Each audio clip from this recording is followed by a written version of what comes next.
دا د 100 ډالرو یو بانک نوټ دی. د هغه هره برخه په داسې ډول طرحه شوې چې نقلول یې تقریبا ناشوني دي.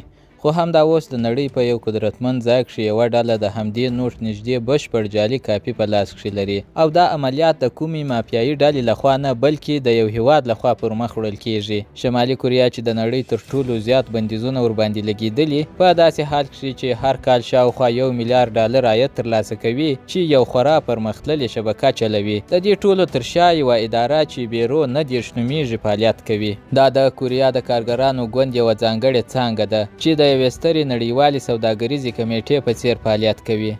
د امریکا د پټو خدماتو ادارې د دوی جوړ شوي جعلي بانکنوټونه د نړۍ تر ټولو غوره جعلي پیسې بللي دي. د 1980 لسیزې په منځ کښې شمالي کوریا له سویس څخه د جوري انتاګلیو پریس په نوم یو چاپي ماشین واخیست. همدا ډول ماشین د امریکا د بانکنوټونو او اسنادو د چاپ ادارې لخوا د اصلي ډالرو د چاپ لپاره کارول کیږي. دا ماشینونه په آزاد بازار کښې نه خرڅیږي. حتی که یو زوړ او کارول شوی ماشین هم وپلورل شي نو د انټرپول له راپور ورباندې جوړیږي.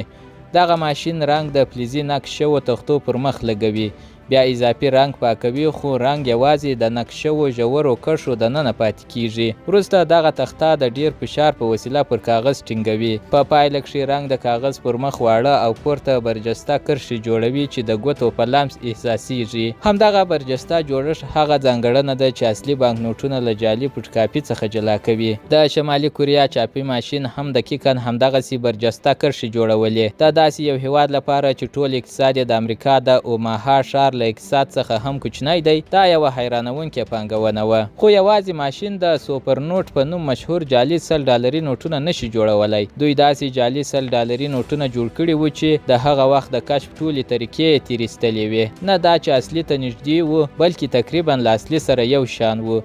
د دې کار لپاره 3 نور مهم عناصر هم په کار وو چې هر یو یې جلا تخنیکي ستونزه وه چې ډیری جعلکاران به یې راګرځولي وو. خو بیرو 29 دا 3 واړه ستونزې حل کړې. د نړۍ ډیری اثار د پنبې پر بنسټ کاغذ کاروي خو امریکایي ډالر توپیر لري. د امریکا ډالر له دقیقاً 15% پنبې او 25% کتان څخه جوړ شوي دي.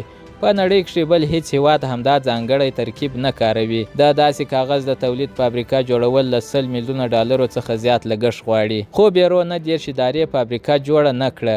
هغوی اروپایي عرضه کوونکي پیدا کړل او هماغه ډول کاغذ یې واخیست چې د امریکا د خزانې وزارت یې کاروي. د رنګ موضوع لا هم حیرانوونکې ده. د امریکا بانکنوټونه له داسې ځانګړي رنګ څخه استفاده کوي چې اپټیکل ویریبل انک بلل کیږي. دا هغه رنګ دی چې د 100 ډالري نوټ پر مخ لیکل شوې شمیره د نوټ د تاوولو یا اړولو پر